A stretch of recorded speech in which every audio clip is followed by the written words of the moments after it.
Okay, now we have a crazy vehicle. You know Neil, he's the builder of amazing machines. But this is something that's really stopping people in their tracks who've been hobbying for a long time. It is a Sorca Class 1 legal hard body vehicle that Neil built.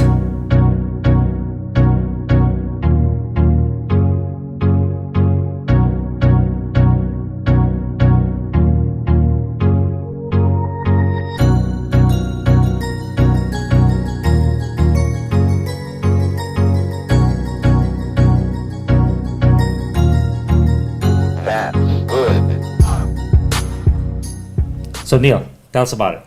So this is a hard body with a Mojave 2 Trail Finder RC4 drive, two-door version, built on a G-Speed V1C1 chassis. Okay. So this, I've seen this before. A lot of people build this. You want to go with, what's special about it is you have a vehicle you're familiar with. It exists in real life, a Toyota pickup. But it doesn't perform, so you've had to do special things aside from dropping it, right? Yeah. What did you do to with the size and whatnot? I had to bob the bed to make it shorter. Shorten the bed? About an inch, and then I flared the fenders so that it can cover at least half the tire width. Oh, that's a rule. That's a rule. You gotta cover your tire. How do you flare fenders on a hard body? So what I used was a heat gun set to 650 Fahrenheit, and I used a glass bottle, at least four inches in diameter, and then you use that to flare it. So you're like a glass blower. You're like a hard body blower. You're basically melting plastic, right? Yeah. You didn't burn yourself? Nope. How long did that take? It was my first time doing it, so it took me around 4 hours. Oh, dang! Yeah. I didn't want to wreck the body, so I took it very slow. You go easy at a time. You don't know how much to do it. Shape, measure. Mm-hmm. Okay. Trying to make it symmetrical was the hardest. Right. Yeah. Okay. And you got enough clearance there? Oh snap! So you're basically doing full droop, huh? A lot of sag. Front is full droop. Rear is probably 75% droop. Okay. Yeah.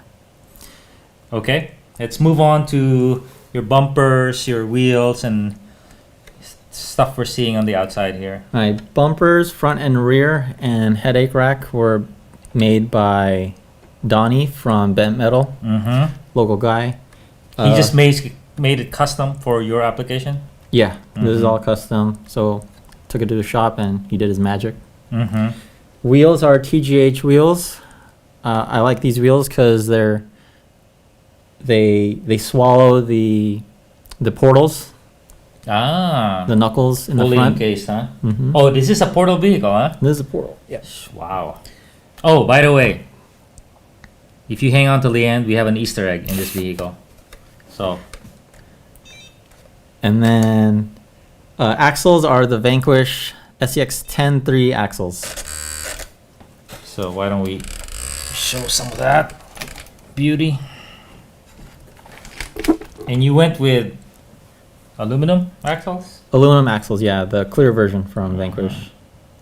And then inside is a custom-made interior that I made out of styrene and 3D printed seats and some RC addict figures that weigh around 26 grams each. So even though it's got a lot of stuff on it, every part has been weighed. Oh yeah. Nothing is by accident, and if he could hollow it out, he probably did. So you have a two drivers, 2 passengers here, a driver and a passenger. Yeah. Bucket seats, steering wheel, fire extinguisher inside, scale points, a lot of stickers, a lot of decals. All right, inside. Oh, let's talk about what you have hanging outside there. All right, inside the bed, we have some tracks, anchor, what's this called? Some line, and then jerry can, antenna, and a and a jack for those scale points, functional and non-functional. And how is the body mounted? Body is mounted, magnet front, and then 2 wing nuts for the rear. Here. Tool free. Tool free, yes. Body clip free. Okay, let's see what's inside. What's this on the roof, by the way? Oh, this one is a roof rack, 1-point scale, made by my buddy Chris Cox. I see. Carbon fiber. What? Carbon fiber roof rack. Oh my god. Gotta make it lightweight. Because that's the highest. That's the highest part of the vehicle, right? Okay, now we're gonna give you some running video. After this, we are gonna go to the inside the guts of the vehicle, so hang on for that. First, we're gonna do the wall of doom. This is a very steep wall with a very tough entry. This thing with its bob bed is able to get through that rock behind it. And now it's a grip contest. Isn't that grip? One thing really cool here, you'll notice, is the vehicle is very stable. Even as it's sliding at the limits, it's not bobbing up and down, causing it to flip over. And then the real strength of this vehicle is the side hilling ability. Right here, notice it has to go over that rock. The left front wheel lifts, but it's okay. It's relaxed. And this is one of the hardest side hills we have. Very, very steep, as you can see. And it's got dips and undulations. Sped it up a little bit, but it really is a marvel how it's able to get through that. Going the other way, not quite as hard, but right there it's slipping and you have to catch it. You can't just pause there. And this thing with its hard body, all its accessories, is doing well. This is a line that you never see in our test videos because no one can really do it. You have to go side hill instead of climb, and through all those rocks you need clearance. It's able to do it.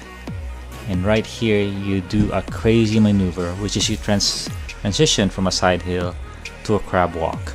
So you tilt the vehicle over so it's pointing up in the air. That transition is tough and rare. You want it to slip, you don't want to hit that overhang. You slip and then you climb. Amazing. Alright, inside we have a Kratos 2750 motor running on 4S with a Mamba X ESC. Mamba X. Not micro? Not micro. And then we got an Atlas winch from Three Brothers running on 4S. Creeper T transmission from Team Garage Hack. And then What's Creeper T? oh, that's the name of the transfer case. Okay. Does it have overdrive, underdrive, or any of that business? 30% overdrive Okay. for the front. And then the servo, I'm using a Holmes Hobby 500 V3. Version 3. And then Incision drive shafts, and then a prop shaft for the front motor mount to the transfer case. What's a prop shaft? Oh, that's the name of the shaft that goes from the front Yeah. motor mount to The name of the manufacturer? yeah. Okay. What kind of shocks do you have there? These are big bore shocks with 60 Big weight bore shock by wheel. what company? Traxxas. Traxxas big bore, huh? Traxxas Okay. big bores with low C mini T springs. Mm-hmm. And then 3D printed engine for to cover the servo. That's a +4 scale points right there. Wow. So how many scale points you looking at with this bad boy? Overall, it's a 72-point rig. 72 points. Yeah, You're over the maximum, huh? over the max by 12. So these are 4.2 inch tires, which is the class 1 definition. Proline Hyrax G8 compound with Odd 6 Halo foams inside. Halo foam, huh? Yeah. Yeah, I've seen those foams. They're pretty cool. They kind of wrap around the an inner core. Okay, let's see it run a little bit. See if it steers and whatnot.